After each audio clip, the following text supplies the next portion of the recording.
Hello friends, good evening all of you and welcome to the global world. So आज के session में हम लोग यहाँ पर 5000 क्वेश्चन सीरीज़ का नेक्स्ट पार्ट कंप्लीट करने वाले हैं। आज हम लोग यहाँ पर कुछ क्वेश्चन कंप्लीट करेंगे जो कि आपकी लैंग्वेज से कनेक्टेड होंगे, भाषा सिद्धांत से यहाँ पर कनेक्टेड होंगे। कल जो सेशन हुआ था उसमें लैंग्वेज का हमने लेवल 1 कंप्लीट किया था। आज थोड़ा सा लेवल हम लोग यहाँ पर इंक्रीज़ करेंगे और इसके नेक्स्ट पार्ट को कंप्लीट करेंगे। सो फर्स्टली जितने भी स्टूडेंट चैनल पर न्यू हैं, सब्सक्राइब द चैनल ताकि इसी तरीके से वीडियोस के नोटिफिकेशन आपको यहाँ पर मिलते रहें। और व्हाट्सएप ग्रुप से जुड़ने के लिए आप एक बार ज़रूर से मैसेज कर लीजिएगा 8770803840 पर। ओके, और जैसा कि आप सभी को स्क्रीन पर दिखाई दे रहा है, बाल विकास और शिक्षा शास्त्र के 3500 क्वेश्चन की सीरीज़ यहाँ पर अवेलेबल है। सो जितने भी स्टूडेंट बाल विकास और शिक्षा शास्त्र की बुक यदि चाहते हैं अपने घर पर मंगवाना या इसकी सॉफ्ट कॉपी भी चाहते हैं तो एक बार ज़रूर से मैसेज कर लीजिएगा सेम व्हाट्सएप नंबर पर। ओके, आज के सेशन को स्टार्ट करते। क्वेश्चन नंबर 20 तक 420 तक हम लोग कंप्लीट कर चुके थे। लास्ट क्वेश्चन हम लोगों ने कंप्लीट किया था, भाषा का प्रारंभिक स्वरूप जो है कैसा होता है।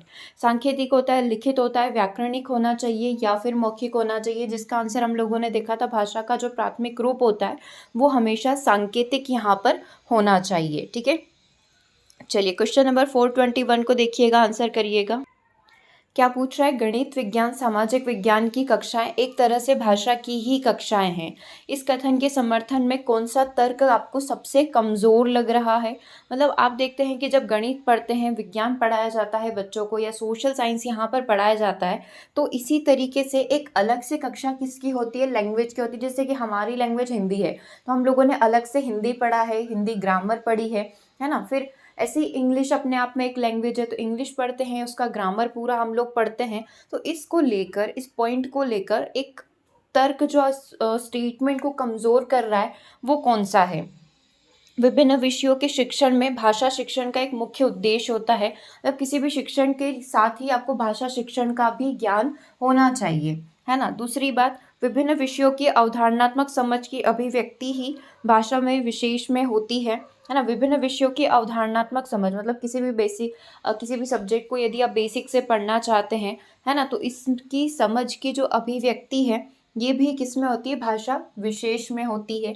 तीसरा, विभिन्न विषयों की अवधारणाएं किसी भाषा विशेष में ही बनती, मतलब इन्हीं सारे सब्जेक्ट को, विज्ञान सामाजिक विज्ञान और इन सब को समझने के लिए एक भाषा विशेष का समझना आपके लिए बहुत ही ज़्यादा आवश्यक है।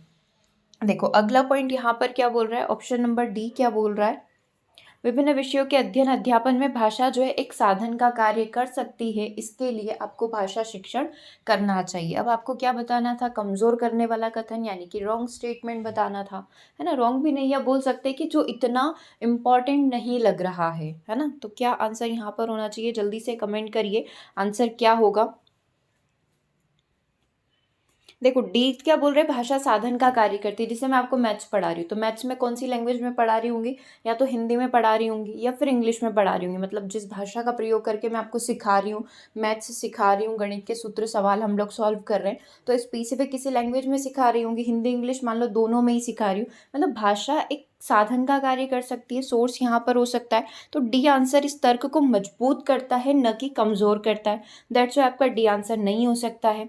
विभिन्न विषयों की अवधारणा किसी भाषा विशेष में ही बनती है। जस्ट वही एग्जांपल ले लो कि मैथ्स या कुछ भी सब्जेक्ट पढ़ाने के लिए, विज्ञान सामाजिक विज्ञान पढ़ाने के लिए मैं ट्रांसलेट तो करूँगी या तो हिंदी या फिर इंग्लिश में, तो ये भी आंसर आपका नहीं हो सकता है क्योंकि ये भी मजबूत कथन है। विभिन्न विषयों के अवधारणात्मक समझ अभिव्यक्ति भी भाषा विशेष में होती है। मतलब किसी भी सब्जेक्ट को समझना है तो डेफिनेटली उसके लिए आपके पास एक लैंग्वेज का ज्ञान होना चाहिए, तो ये भी आपका आंसर नहीं हो सकता है।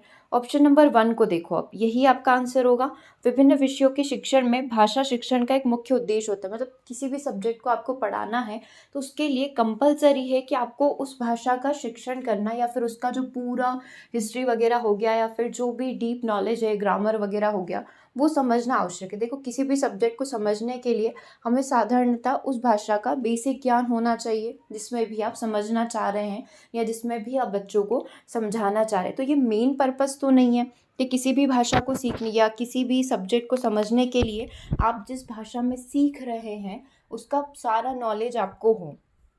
ठीक है, तो ये मुख्य उद्देश्य तो नहीं होगा, तो यही क्या हो जाएगा, आपका आंसर हो जाएगा। इसको समझना है तो आप एक और एग्जांपल यहाँ पर ले सकते हैं। जैसे कि मैं विज्ञान पढ़ रही हूँ, ठीक है, तो विज्ञान मान लो मैं हिंदी मीडियम से हूँ, तो मैं हिंदी में सारी चीज़ें पढ़ रही हूँ। तो ऐसा तो नहीं कि मुझे पूरा हिंदी लिटरेचर, हिंदी साहित्य यहाँ पर आना चाहिए। हिंदी का जो बेसिक नॉलेज मेरे पास है उसके माध्यम से मैं साइंस को यहाँ पर पढ़ सकती हूँ, विज्ञान को पढ़ सकती हूँ। तो मुख्य उद्देश्य नहीं है मेरा ये, है ना, कि मुझे भाषा शिक्षण की पूरी यहाँ पर जानकारी हो। ओके, तो करेक्ट आंसर क्या हो जाएगा, ऑप्शन नंबर 1 हो जाएगा। चलिए आगे बढ़ते, क्वेश्चन नंबर 2 को देखिएगा।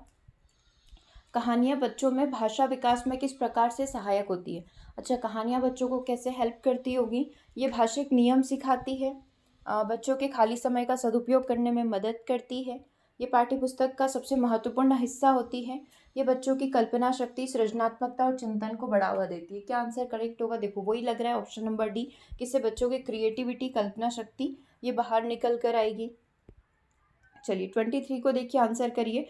निम्नलिखित में से किस उद्देश्य के लिए प्राथमिक स्तर पर भाषा नहीं सीखी जाती, मतलब क्या उद्देश्य नहीं होगा प्राइमरी लेवल पर भाषा सिखाने का, जीवन की विभिन्न स्थितियों को साधना, है ना, मतलब हर जगह आप उस लैंग्वेज का, भाषा का प्रयोग कर पाए।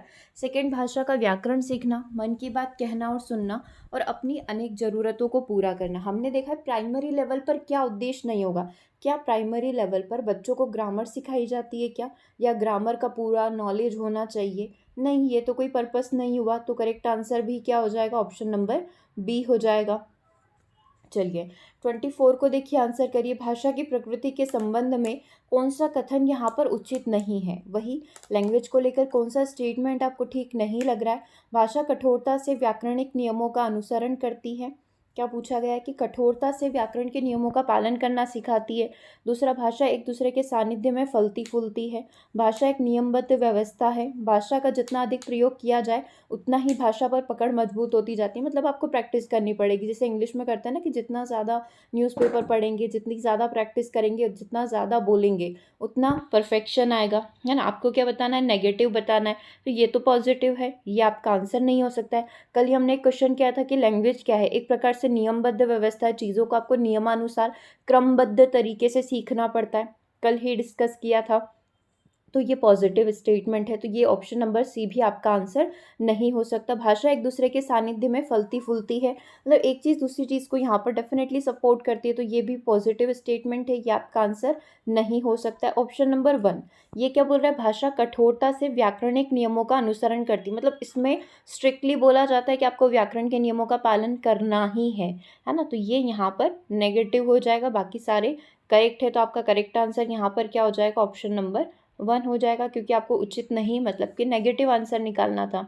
चलिए 25 को देखिएगा। उच्च प्राथमिक स्तर पर यह जरूरी है कि बच्चे क्या करें, समाचार पत्र में छपी किसी खबर, लेख या कही गई बात का निहितार्थ समझ सकें, है ना। उच्च प्राथमिक स्तर पर, अपर प्राइमरी लेवल पर बच्चों के अंदर क्या क्वालिटी आ जानी चाहिए, अपनी पाठ्यपुस्तक के सभी पाठकों का अभ्यास कर सके, भाषा के आकलन के लिए की जाने वाली सभी गतिविधियों में समान रूप से हिस्सा ले, भाषा का अतिरिक्त अभ्यास करे और योजना या परियोजना कार्य में इंटरनेट का प्रयोग करें। देखो अपर प्राइमरी लेवल पर क्या जरूरी होगा, समाचार पत्र में छपी किसी खबर, लेख या कही गई बात का निहितार्थ समझ सके कि उसका सेंस क्या बन रहा है, अपनी पाठ्यपुस्तक के सभी पाठों का अभ्यास कर सके, है ना, भाषा के लिए आकलन की जाने वाली सभी गतिविधियों में समान रूप से हिस्सा ले, भाषा का अतिरिक्त अभ्यास करे और परियोजना कार्य में इंटरनेट का प्रयोग करे, मतलब प्रोजेक्ट वगैरह बनाए और इसको और ज़्यादा अच्छे तरीके से समझे, किसके थ्रू, परियोजना कार्य के थ्रू। तो क्या आंसर यहाँ पर इसका करेक्ट होना चाहिए, है ना, कि बच्चे क्या करें। देखो एक तो ये वाला, यदि ऑप्शन नंबर 1 को देखें तो ये तो बिल्कुल एक सामान्य सी बात हो गई, है ना, कि समाचार पत्र में छपी किसी खबर, लेख या कही गई बात का निहितार्थ समझ सके, तो ये प्राइमरी लेवल का बच्चा भी कर लेगा, है ना। अब हमको क्या देखना है कि सबसे ज़्यादा ज़रूरी अपर प्राइमरी लेवल के लिए क्या हो जाएगा, तो भाषा के आकलन के लिए की जाने वाली जितनी भी एक्टिविटीज़ है उसमें क्या करें, समान रूप से हिस्सा ले। दैट्स वाई आंसर यहाँ पर क्या हो जाएगा, ऑप्शन नंबर राइट सी हो जाएगा, है ना, कि भाषा के आकलन के लिए जितनी भी गतिविधियाँ होती है, जितनी भी एक्टिविटीज़ करवाई जाती है, लाइक लैंग्वेज लैब में लेकर जाया जाता है, ये जो भी एक्टिविटीज़ होती है उसमें इक्वली यहाँ पर क्या करना पड़ेगा, बच्चे को पार्टिसिपेट करना पड़ेगा। ओके, चलिए आगे बात करते हैं क्वेश्चन नंबर 26 की। दो ब्लैंक है, दोनों को फिल करेंगे आप। भाषा सीखने का अर्थ उस भाषा की सीखना भी है, क्योंकि भाषा किसी भी प्रकार का एक अभिन्न हिस्सा हो सकती है। मतलब क्या करेंगे इसमें, कौन से दो ब्लैंक फिल हो सकते हैं, चलो वन बाय वन करके हम लोग भी फिल करके देख लेते हैं। पहला ऑप्शन तो क्या बोल रहा है, भाषा सीखने का अर्थ उस भाषा की बारीकी को सीखना है, क्योंकि भाषा किसी भी व्याकरण का अभिन्न हिस्सा है। उस भाषा की नियमबद्धता सीखना है, क्योंकि भाषा किसी भी व्याकरण का अभिन्न हिस्सा हो सकती है। देखना कौन सा वाला सही लग रहा है। अब ऑप्शन नंबर सी को फिल करके देखते हैं। भाषा सीखने का अर्थ है उस भाषा की ऐतिहासिकता, जो उसका हिस्ट्री वगैरह उसको सीखना, क्योंकि भाषा किसी भी इतिहास का एक अभिन्न हिस्सा होती है। अब ऑप्शन नंबर डी को देखना। भाषा सीखने का अर्थ उस भाषा की संस्कृति सीखना भी है, क्योंकि भाषा जो है किसी भी संस्कृति का एक अभिन्न हिस्सा यहाँ पर होती है। अब बताओ कौन सा वाला यहाँ पर करेक्ट लग रहा है 26 का, क्या आंसर किया जाना चाहिए यहाँ पर। भाषा सीखने का अर्थ उस भाषा की क्या सीखना है, संस्कृति को सीखना है, क्योंकि भाषा किसी भी संस्कृति का एक या अभिन्न हिस्सा होती है, अमूल्य हिस्सा होती है। हम लोग बोल सकते हैं डी यहाँ पर सही से सेट हो रहा है ना। क्योंकि देखो व्याकरण का अभिन्न हिस्सा तो नहीं हो सकता है, मतलब व्याकरण सीखोगे तभी वो भाषा कंप्लीट होगी। तो ये दो नेगेटिव हो गए। और यहाँ पर ऑप्शन नंबर सी में एक ऐतिहासिकता की बात हो रही थी और एक इतिहास की बात हो रही थी, है ना। तो ये भी आपके नेगेटिव हो गए, क्योंकि नियमबद्धता तो फिर भी ठीक लग रहा है। बारीकी से सीखना मतलब हर एक चीज़ को डिटेल में सीखना, तो ये नेगेटिव हो गया और ये व्याकरण की वजह से नेगेटिव हो गया। केवल एक ही ऑप्शन ठीक लग रहा है, कौन सा, संस्कृति वाला। चलिए 27 की बात करते हैं। पाठ्यचर्या सहगामी क्रियाएं जैसे गीत, संवाद, अंताक्षरी, भाषण, वाद विवाद आदि किस चीज़ में सहायक है। ये जो को करिकुलर एक्टिविटीज़ है ये कहाँ पर हेल्प करती है, भाषा और साहित्य को समझने में, अधिक अंक प्राप्ति करने में, समय और श्रम की बचत करने में, शिक्षक के कार्यभार को कम करने में। देखो ये तीनों तो नेगेटिव हैं, केवल एक ही पॉजिटिव होगा, एक ही सही होगा। क्या भाषा और साहित्य को समझने में क्या करती है, हमारी मदद करती है। ओके चलिए आगे बात करते हैं क्वेश्चन नंबर 28 की। 28 का आंसर क्या होगा, कक्षा 8 में समूह परिचर्चा का सर्वाधिक उचित शीर्षक क्या होगा। जब भी कोई मतलब ग्रुप एक्टिविटी करवानी है आपको, यहाँ पर समूह परिचर्चा बच्चे जहाँ पर डिस्कशन वगैरह करें, तो किस पर करवाया जा सकता है। गणतंत्र दिवस के ऊपर डिस्कशन करवा दें, ग्रुप डिस्कशन करवा दें, अनुशासन डिसिप्लिन के ऊपर करवा दें, लैंग्वेज का क्या इंपॉर्टेंस है हमारी लाइफ के अंदर इसके ऊपर करवा दें, या इंटरनेट की दुनिया में हिंदी का क्या महत्व है इसके ऊपर करवाया जा सकता है। क्या लग रहा है क्या आंसर होगा, यही होगा, क्योंकि यहाँ पर बच्चों को अपने विचार रखने के मौके मिलेंगे। और बोल सकते हैं करंट टॉपिक भी ये हो सकता है कि इंटरनेट की दुनिया में हिंदी का क्या महत्व है। ठीक है, तो डी आंसर आपका करेक्ट हो जाएगा। चलिए 29 को देखिएगा। उच्च प्राथमिक स्तर पर लेखन कौशल के विकास का कौन सा उद्देश्य सबसे कम महत्वपूर्ण है। वही अपर प्राइमरी लेवल की बात हो रही है। लेखन कौशल, बच्चे की राइटिंग स्किल इम्प्रूव हो, इसके लिए एक लिस्ट इंपॉर्टेंट टॉपिक क्या होगा, मतलब बाकी तीन इंपॉर्टेंट होंगे और एक उतना ज़्यादा मायने नहीं रखेगा। ठीक है, देखिए चार ऑप्शन और आंसर करिए, आंसर क्या यहाँ पर होना चाहिए। देखो पहला ऑप्शन क्या बोल रहा है, सुनी समझी पढ़ी हुई बातों को सहज और स्वाभाविक लेखन के द्वारा अभिव्यक्ति करने की क्षमता का विकास करना। ठीक है, दूसरा संदर्भानुसार मुहावरे लोकोक्तियों का प्रयोग करते हुए लिखित अभिव्यक्ति को प्रभावी बनाना। ओके, तीसरा प्रसिद्ध लेखकों की लेखन शैली की समीक्षा करना।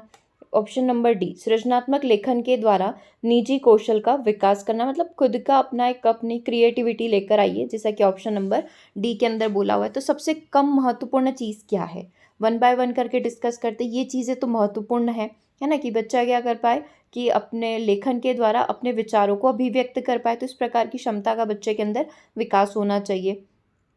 संदर्भ अनुसार मुहावरे लोकोक्ति का प्रयोग कर पाए, जब वो बोले तो उसके शब्दों में मुहावरे लोकोक्तियाँ ये सारी चीज़ें आनी चाहिए जब वो बात करता है ना। इसके माध्यम से अपने विचारों को वो अभिव्यक्त कर पाए। जैसे हम लोग भी कुछ बीच में चिपका ही देते हैं ना कि नाच न जाने आंगन टेढ़ा है, ऐसे मुहावरे हम लोग भी बोलते रहते हैं। तो हमारे विचारों में भी ये आ जाना चाहिए। सृजनात्मक लेखन बच्चे का हो जाना चाहिए, ये इतना ज़्यादा इम्पॉर्टेंट नहीं है। कौन सा, ऑप्शन नंबर सी प्रसिद्ध लेखकों की लेखन शैली की समीक्षा करना, मतलब जितने भी बड़े लेखक हुए हैं उन्होंने क्या लिखा है इसको वो एनालिसिस कर पाए, उसको वो जज कर पाए, समीक्षा उसकी कर पाए। This is list important, right. तो हम लोग बोल सकते हैं ऑप्शन नंबर सी इतना ज़्यादा इम्पॉर्टेंट नहीं है, और यही क्या होगा आपका करेक्ट आंसर हो जाएगा। ठीक है, चलिए आगे बात करते हैं क्वेश्चन नंबर 430 की। प्राथमिक स्तर पर बच्चों को भाषा सिखाने का सर्वोपरि उद्देश्य क्या है। प्राइमरी लेवल पर बच्चों को लैंग्वेज सिखाने का पर्पस क्या होता है। देखो, सबसे पहला मुहावरे लोकोक्तियों का ज्ञान प्राप्त करना, कहानी कविताओं को दोहराने की कुशलता का विकास करना, तेज प्रवाह के साथ पढ़ने की योग्यता का विकास करना, अपनी बात को दूसरों के समक्ष अभिव्यक्त करने की कुशलता का विकास करना। अच्छा, प्राइमरी लेवल पर जब बच्चों को लैंग्वेज सिखाई जाती है तो उसका कुछ पर्पस होगा। तो सबसे बड़ा उद्देश्य या मेन जो उद्देश्य है वो क्या होना चाहिए, क्या बच्चा मुहावरे लोकोक्तियों को ले पाए। ये कौन से लेवल पर है, प्राइमरी लेवल पर है ना। कहानी कविताओं को दोहराने की कुशलता का विकास हो पाए, तेज प्रवाह के साथ पढ़ने की योग्यता का विकास, अपनी बात को दूसरों के समक्ष अभिव्यक्त करने की कुशलता का विकास। देखो क्या क्या नेगेटिव है, ये नेगेटिव है, मतलब एट प्रेजेंट प्राइमरी लेवल पर इतना डेवलप तो बच्चा नहीं हो पाएगा। तो ए और सी तो नहीं हो सकते हैं उस प्राइमरी लेवल के बच्चे के अंदर। एक तो ये हो रहा है कहानी कविताओं को वो दोहरा पाए, और ये है कि अपनी बातों को दूसरों के समक्ष अच्छे से बता पाए, रिप्रेजेंट कर पाए खुद को। तो ये ज़्यादा करेक्ट लग रहा है, कौन सा, ऑप्शन नंबर डी। तो यही क्या हो जाएगा, आपका आंसर हो जाएगा। ठीक है, तो क्या हम ही लोग ये बोल सकते हैं 30 का आंसर क्या होना चाहिए, ऑप्शन नंबर डी होना चाहिए। चलिए क्वेश्चन नंबर 31 को देखिए, आंसर करिए। क्वेश्चन नंबर 31 का आंसर यहाँ पर क्या होगा।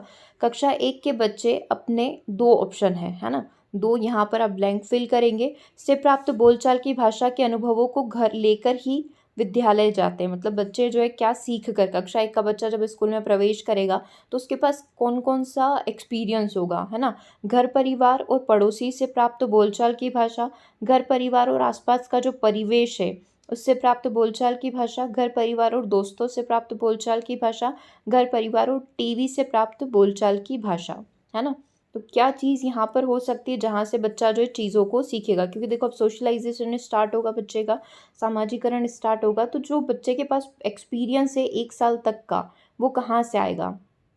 देखो हमें ये तो पता है कि शुरुआत तो घर परिवार से होती है, तो वो तो होना ही है। इसीलिए चारों ऑप्शन में आपको ये परिवार तो दिख ही रहा है। बस इसके साथ और कौन, या तो पड़ोसी या आसपास का परिवेश जिसमें आसपास के लोग, रिश्तेदार वगैरह सब कुछ आ जाएंगे परिवेश में। दोस्त सिर्फ फ्रेंड्स हो जाएंगे, और टीवी टेलीविज़न देखकर बच्चा जो है नॉलेज यहाँ पर ले लेता है या बोलचाल की भाषा ले लेता है। करेक्ट क्या हो जाएगा, ऑप्शन नंबर बी हो जाएगा। एक तो घर परिवार से और दूसरा किससे, परिवेश। परिवेश में रिलेटिव्स, रिश्तेदार, आसपास के लोग, माता पिता के साथ जो काम करते हैं वो लोग, और आस पड़ोस, ये सारी चीज़ें आ जाएगी। ठीक है, मतलब आसपास का इन्वायरमेंट बोल सकते हैं। ठीक है, तो ऑप्शन नंबर बी आपका करेक्ट हो जाएगा। चलिए 32 को देखिए, आंसर करिए।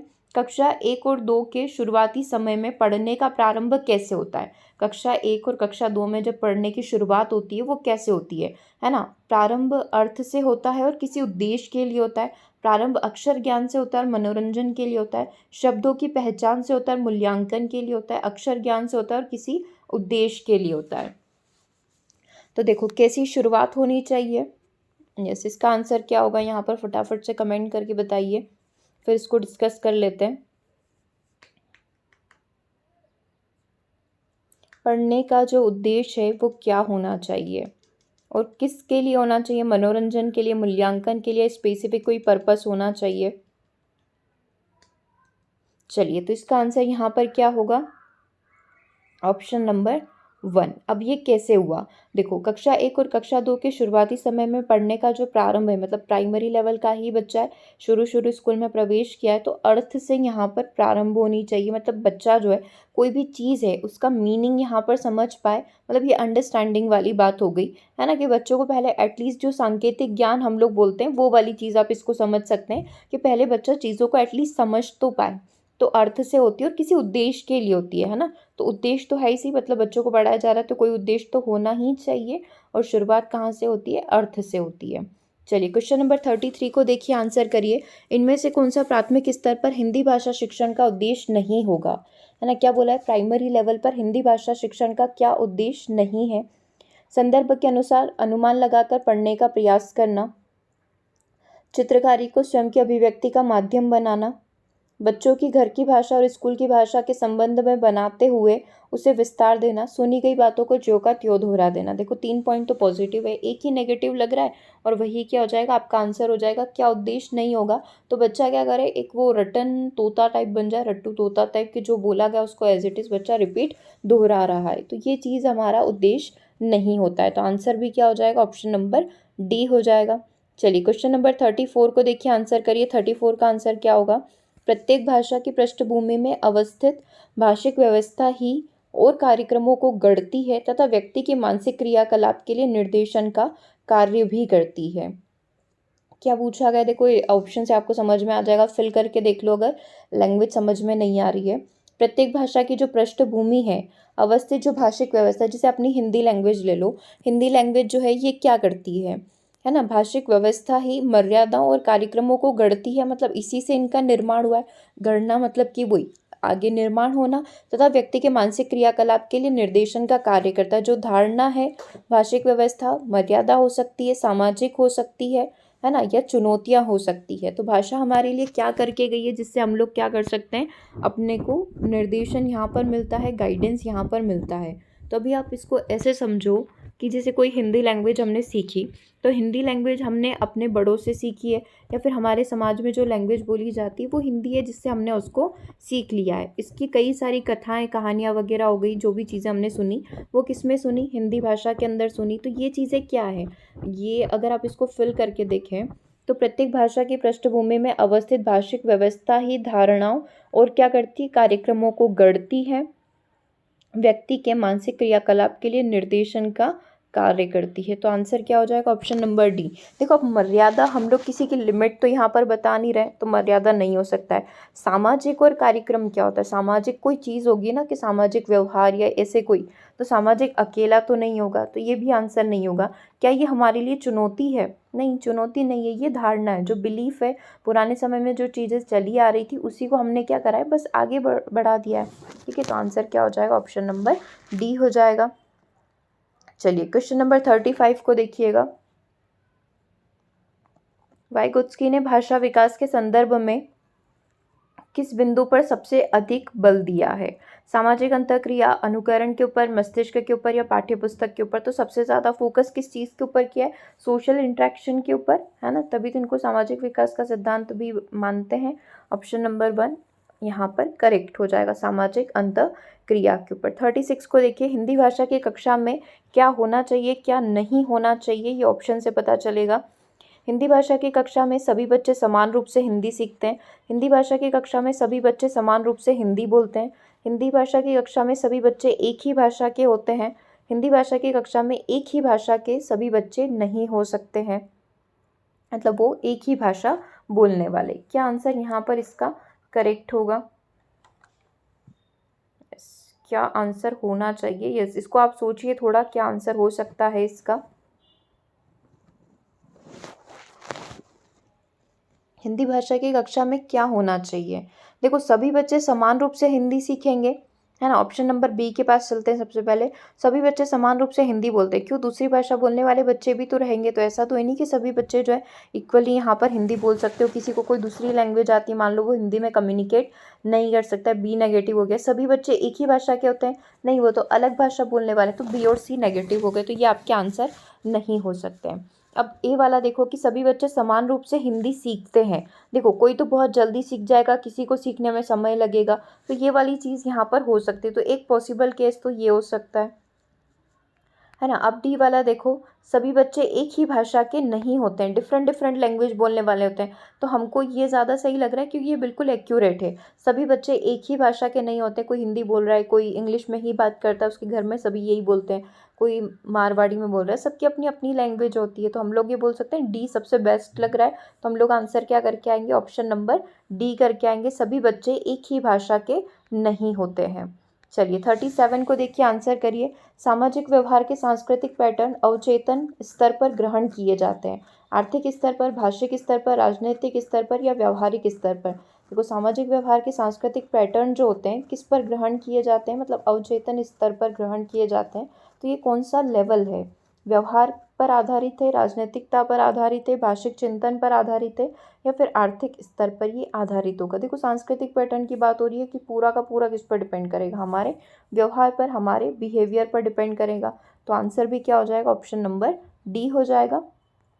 चलिए अब क्वेश्चन नंबर 38 को देखिएगा, ये वही कोड वाला क्वेश्चन है।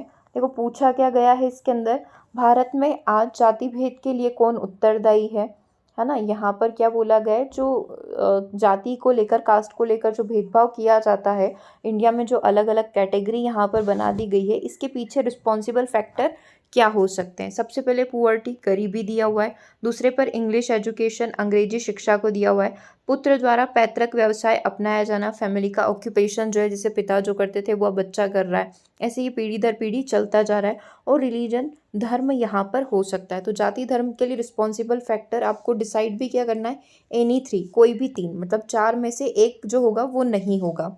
देखो यहाँ पर अगर आप डायरेक्टली सी वाले पॉइंट को देखें, सी वाला स्टेटमेंट देखें, तो जो फैमिली ऑक्यूपेशन है कि पिता का जो व्यवसाय है, पिता की शॉप थी, तो वो बच्चा भी अब वही कर रहा है, तो क्या ये जाति धर्म की बात कर रहा है, क्या जाति भेद की बात कर रहा है क्या? तो ये वाला पॉइंट नहीं हो सकता है। तो जहाँ पर भी सी लिखा हुआ है वो आपका आंसर नहीं होगा। सी यहाँ पर लिखा हुआ है, ये आंसर नहीं हो सकता है। सी नंबर का भी नहीं होगा और डी भी नहीं होगा। आंसर क्या होगा? केवल ऑप्शन नंबर, अच्छा बी के अंदर भी दे रखा है, बी नहीं होगा। डी आंसर यहाँ पर करेक्ट हो जाएगा, है ना। हमको क्या चाहिए? जहाँ पर सी लिखा हुआ नहीं हो। अब आप इस क्वेश्चन को ऐसे ही सॉल्व करिएगा, क्योंकि डायरेक्टली आप जाति भेद के लिए इसको नहीं बोल सकते कि गरीबी रिस्पॉन्सिबल है। अंग्रेजी शिक्षा भी आप डायरेक्टली नहीं बोल सकते हो, है ना। तो ये तो नहीं होगा। तो इसमें से 3 सिलेक्ट करने के लिए जो नहीं हो सकता है उसको आप पहले सिलेक्ट कर लीजिए कि पुत्र के द्वारा पैतृक व्यवसाय अपनाया जाना किसी जाति धर्म की बात कर रहा है, नहीं करेगा। करेक्ट आंसर क्या हो जाएगा? ऑप्शन नंबर डी हो जाएगा कि डी हो सकता है, धर्म हो सकता है, अंग्रेजी शिक्षा हो सकती है, गरीबी हो सकती है, लेकिन एक ऑक्यूपेशन यहाँ पर नहीं हो सकता है। ठीक है, तो करेक्ट आंसर क्या हो जाएगा? ऑप्शन नंबर डी हो जाएगा।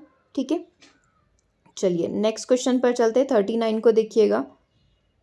यस, एक बार से क्वेश्चन नंबर 39 को देखिए और आंसर करिए, क्या आंसर यहाँ पर करेक्ट होना चाहिए। देखो, विद्यालय जो समुदाय है या समाज है उसका क्या है? एक लघु रूप है ना। विद्यालय की बात की गई है, वो कम्युनिटी, समुदाय का एक लघु रूप होता है। यह समाज का एक सूक्ष्म रूप होता है ना। यहाँ समुदाय और समाज जो है, यानी कि कम्युनिटी और सोसाइटी का मतलब क्या है? 4 स्टेटमेंट है और 4 ऑप्शन आपके सामने है, अच्छे से देख लीजिए। School is a community in miniature, a micro society. What do the term community and society means? है ना। तो community means यूनिफॉर्मिटी यहाँ पर बोला गया है, एकरूपता बोला गया है। समुदाय का अर्थ एकरूपता होता है, समुदाय का अर्थ स्वतंत्रता, फ्रीडम यहाँ पर होता है। समाज का अर्थ कंट्रोल होता है और समाज का अर्थ क्या होता है? एकता। मतलब आपको 2 चीज़ों की मीनिंग बताने हैं। अब वो ए और बी करेक्ट हो सकता है, वो आपको ऐसे पता चलेगा कि 2 आपके समुदाय के करेक्ट होंगे और 2 आपको समाज के ऑप्शन दे रहा है ना। मतलब कि ए और बी में से एक करेक्ट होगा और सी और डी में से एक करेक्ट होगा, क्योंकि पता तो चल ही रहा है ना। पूछा क्या गया? समुदाय और समाज का मतलब क्या? तो ए और बी में किसकी बात कर रहे हैं? समुदाय की बात कर रहे हैं। सी और डी में सोसाइटी की बात की जा रही है, समाज की बात की जा रही है। ठीक है, तो ए, बी या फिर सी और डी, है ना। मतलब ए सी का कॉम्बिनेशन भी बन सकता है, बी सी का, या फिर बी डी का, या फिर ए डी का। ऐसे आप कॉम्बिनेशन बनाइए, या फिर ऐसे समझ आ भी रहा है। समुदाय हमें किसके बारे में बताता है? एकरूपता के बारे में बताता है। समुदाय का अर्थ होता है स्वतंत्रता। अब आप ये देख लो, ए और बी दोनों एक साथ नहीं आ सकते हैं, तो पहला ऑप्शन तो वैसे ही गलत हो गया, है ना। क्योंकि दोनों की बात क्या हो रही? समुदाय की बात हो रही है, तो ये ए और बी तो नहीं हो सकता है। सी और डी भी नहीं हो सकता है ना। ठीक है, तो यहाँ पर ऐसा कुछ दिख नहीं रहा है, मतलब एक ऑप्शन कट हो गया। अब आपको क्या सिलेक्ट करना है? Option number b, option number c and option number d में से कौन सा वाला यहाँ पर आपका करेक्ट होगा। देखो, समुदाय का अर्थ क्या होता है? एकरूपता की, सभी एक साथ रहें, या फिर समुदाय का अर्थ होता है स्वतंत्र होकर रहें। क्या चीज़ सही लग रही है ना? स्वतंत्र होकर रहें मतलब कि फ्रीडम, कम्युनिटी में क्या होनी चाहिए? फ्रीडम होनी चाहिए, बिल्कुल होनी चाहिए। मतलब ये वाली चीज़ तो करेक्ट हो गई, मतलब बी हमारा करेक्ट है। अब समाज का अर्थ है कंट्रोलिंग, या फिर समाज का अर्थ है यूनिटी। तो समाज हमें क्या सिखाता है कि किस तरीके से व्यवहार करना है, किस तरीके से हमारा बिहेवियर, आचरण यहाँ पर होना चाहिए। तो काइंड ऑफ कंट्रोलिंग हो सकती है। तो B and C are correct. B और सी कहाँ पर लिखा हुआ है? ऑप्शन नंबर सी के अंदर लिखा हुआ है। That's why option number c आपका यहाँ पर करेक्ट हो जाएगा कि समुदाय फ्रीडम के बारे में बोलता है और कम्युनिटी या सोसाइटी जो है ये हमें कंट्रोलिंग के बारे में बताती है। तो यहाँ पर हम लोग बोल सकते हैं ये दोनों चीज़ें करेक्ट है। ओके, चलिए आगे बात करते हैं। क्वेश्चन नंबर 440 को देखिएगा, आंसर करिएगा। क्वेश्चन नंबर 440 हमें क्या बोल रहा है? पूर्ण सामाजिकरण के लक्षण बताने के लिए निम्नलिखित का अनुपूर्वी क्रम में विन्यास कीजिए। कोड के रूप में रोमन संख्याओं का प्रयोग किया गया है। ठीक है, तो ये आप तो बस ABCD के फॉर्म में इसको देख लीजिए। इसमें क्या करा गया है कि सोशलाइजेशन जिस भी तरीके से होता है उसको आपको यहाँ पर क्या करना है, सिक्वेंशियल ऑर्डर में अरेंज करना है। सिक्वेंशियली आप इसको अरेंज करेंगे। देखो, मनुष्य जो होता है समाज के लिए होता है main for society, main for country. दूसरा, मनुष्य जो है नाते रिश्तेदारों के लिए होता है, परिवार वालों के लिए होता है। मनुष्य दोस्तों के लिए होता है। मनुष्य मानवता, ह्यूमैनिटी के लिए होता है। मनुष्य जो होता है विश्व के लिए होता है। ऑप्शन नंबर डी बोल रहा है मनुष्य स्वयं अपने लिए होता है। मनुष्य परिवार के सदस्यों के लिए होता है। तो आपको क्या बताना है, इसको सिक्वेंशली अरेंज करना है कि सबसे पहले मनुष्य किसके लिए है, जब उसका जन्म हुआ है तो वहाँ से आप शुरुआत करिए और फिर देश और आगे तक पहुँचिए, है ना। तो शुरुआत हम लोग कहाँ से करेंगे, खुद से, सेल्फ से। तो मनुष्य स्वयं के लिए शुरुआत कहाँ से होगी, यहाँ से हो सकती है। मनुष्य स्वयं के लिए, मनुष्य परिवार के सदस्यों के लिए बोल सकते हैं, मेन फॉर हिमसेल्फ और हर सेल्फ, और फिर मेन फॉर फैमिली और परिवार बोल सकते हैं, फैमिली मेम्बर्स बोल सकते हैं। तो सबसे पहले शुरुआत कहाँ से होगी, डी से होगी। ओके, उसके बाद हम लोग बोलेंगे कि अब अपना घर परिवार हो गया। फिर हम लोग कहाँ पर जाते हैं, सोसाइटी के पास जाते हैं कि रिश्तेदारों के पास जाएंगे। डेफिनेटली हम लोग रिश्तेदारों के पास जाएंगे। मनुष्य किसके लिए होता है, नाते रिश्तेदारों के लिए होता है। फिर दोस्तों के लिए होता है। थोड़ा सा बाहर बढ़े, दोस्त हो गए। दोस्त से थोड़ा सा आगे बढ़े तो सोसाइटी हो गई, समाज हो गया, कम्युनिटी हो गई, है ना। और मनुष्य फिर अगर समाज से आगे बढ़े तो फिर देश के लिए हो गया। ठीक है, अब देश की बात हो गई। देश के बाद मनुष्य किसकी बात करेगा, ह्यूमैनिटी, मानवता की बात करेगा। और मानवता से बड़ा क्या हो गया, फिर पूरा विश्व हो गया। फिर वो पूरे विश्व के लिए होगा, है ना, मेन फॉर होल वर्ल्ड, ऐसा बोल सकते हैं। तो DBAC कोड बन रहा है अगर इसको सिक्वेंशियली अरेंज किया जाए। DBAC कहाँ पर लिखा हुआ है, ऑप्शन नंबर डी के अंदर लिखा हुआ है। समझ में आया हमने कैसे अरेंज किया। इसने क्या बोला था, कंप्लीट सोशलाइजेशन के लिए आपको चीज़ों को क्या करना है, सिक्वेंशियली अरेंज करना है। सिक्वेंशियली में हमने खुद से शुरुआत करी। सबसे पहले इंसान अपने बारे में सोचेगा, फिर परिवार वालों के बारे में, फिर रिश्तेदारों के बारे में, फिर फ्रेंड्स के बारे में, फिर समाज के बारे में, फिर कंट्री के बारे में, फिर मानवता के बारे में, ह्यूमैनिटी के बारे में, फिर पूरे वर्ल्ड के बारे में, पूरे विश्व के बारे में। तो ये पूरी 8 स्टेप हो गई, main for society, main for country, main for humanity, main for friends, main for family. इस तरीके से 8 पॉइंट होते हैं जिसको हमने इन 4 कोड के अंदर अरेंज कर दिया है। करेक्ट आंसर क्या हो जाएगा, ऑप्शन नंबर डी हो जाएगा। चलिए नेक्स्ट क्वेश्चन पर चलते हैं। सामाजिक स्तरीकरण का उदाहरण क्या होता है, वही जो सोशलाइजेशन है उसका जो लेवल हमने बना रखे हैं, लेवल 1 लेवल 2 करके, उसको आप फिर से अरेंज करके देखिए एक बार से कि एक क्षेत्र में विभिन्न स्तर के लोगों का रहना सोशलाइजेशन के लेवल की बात करता है। मतलब एक एरिया में या एक बिल्डिंग के अंदर अलग अलग तरीके के अलग अलग लेवल के लोग रहते हैं। उसमें गरीब भी रहते हैं, अमीर भी रहते हैं, काफ़ी रिच भी रहते हैं, है ना। जो एक एवरेज होता है वो भी रहता है। ठीक है, एक समाज का विभिन्न सामाजिक स्तर में विभाजन कर देना, हमने अलग अलग लेवल यहाँ पर डिसाइड कर लिए हैं एक ही समाज के अंदर।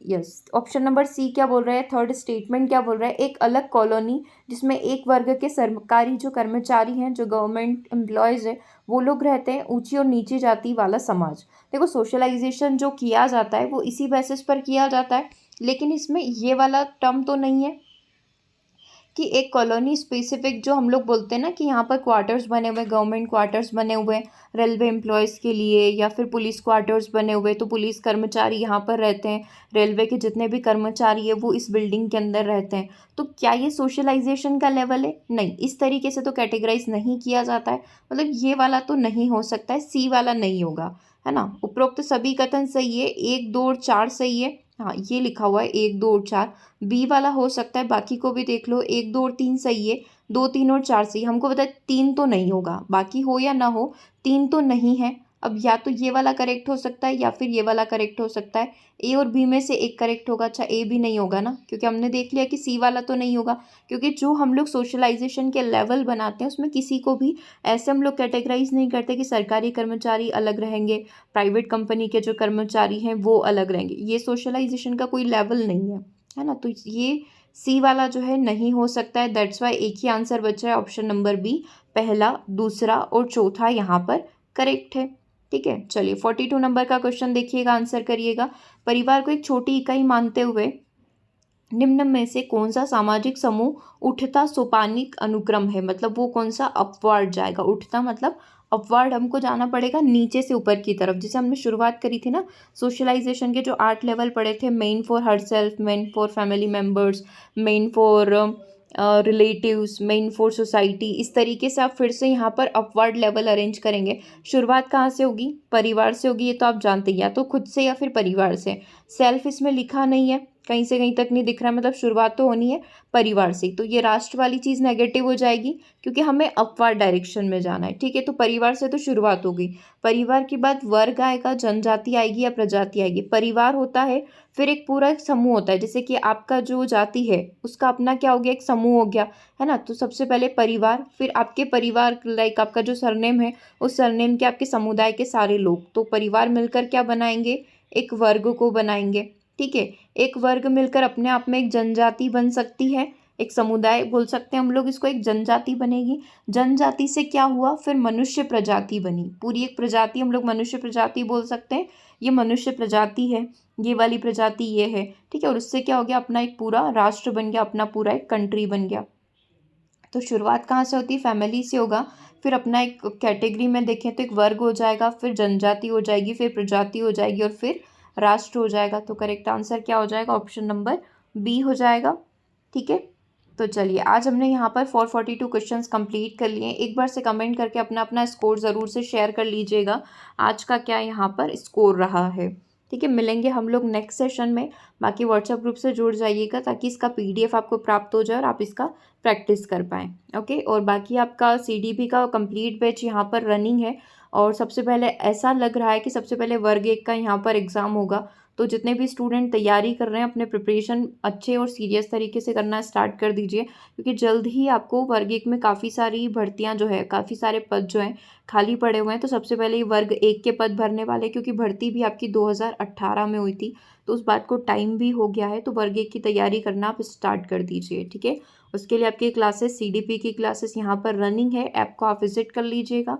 फिर भी यदि कोई डाउट, कोई भी कन्फ्यूजन होता है तो आप इस नंबर पर व्हाट्सएप कर सकते हैं। ठीक है, मिलेंगे नेक्स्ट सेशन में। Thanks for watching.